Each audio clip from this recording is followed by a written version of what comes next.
साम्राज्य, सामान्यांचा असामान्य आवाज। सोलापूर शहरात एक धक्कादायक आणि रहस्यमय घटना समोर आली आहे। अक्कलकोट रोड परिसरातील कलावती नगर येथे राहत्या घरात पती पत्नीचे मृतदेह आढळून आल्याने एकच खळबळ उडाली। दोघेही तोंडातून फेस येत बेशुद्ध अवस्थेत आढळून आल्यानंतर त्यांना शासकीय रुग्णालयात नेण्यात आले, मात्र उपचारापूर्वीच त्यांचा मृत्यू झाल्याचे डॉक्टरांनी घोषित केले। ही आत्महत्येची घटना आहे की यामागे अन्य काही कारण आहे, याबाबत सध्या संभ्रम कायम असून MIDC पोलीस सखोल तपास करत आहेत। सदर घटना सोलापूर शहरातील कलावती नगर परिसरात घडली आहे। मयत पतीचे नाव सोमनाथ धानप्पा पाटील वय 40 तर पत्नीचे नाव श्रीदेवी सोमनाथ पाटील वय 35 असे आहे। हे दाम्पत्य मूळचे दक्षिण सोलापूर तालुक्यातील शिरपडहळ्ळी येथील रहिवासी असून सध्या ते सोलापूर शहरातील कलावती नगर येथे वास्तव्यास होते।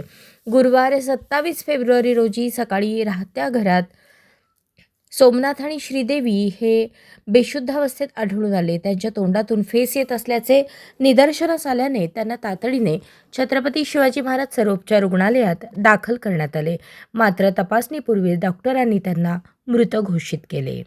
या दुर्दैवी घटनेवेळी मयत पती पत्नीसोबत त्यांच्या 2 लहान मुली घरात उपस्थित होत्या।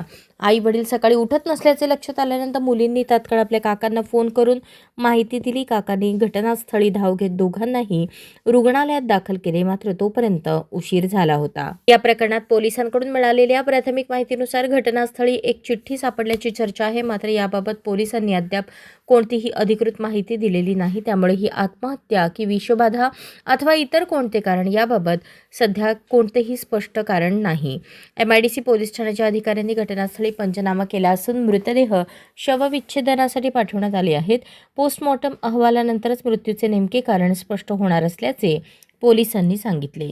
या घटनेने संपूर्ण परिसरात हळहळ व्यक्त होत असून पाटील कुटुंबावर कोसळलेल्या या दुःखद प्रसंगाने नागरिकांमध्ये तीव्र संवेदना निर्माण झाल्या आहेत।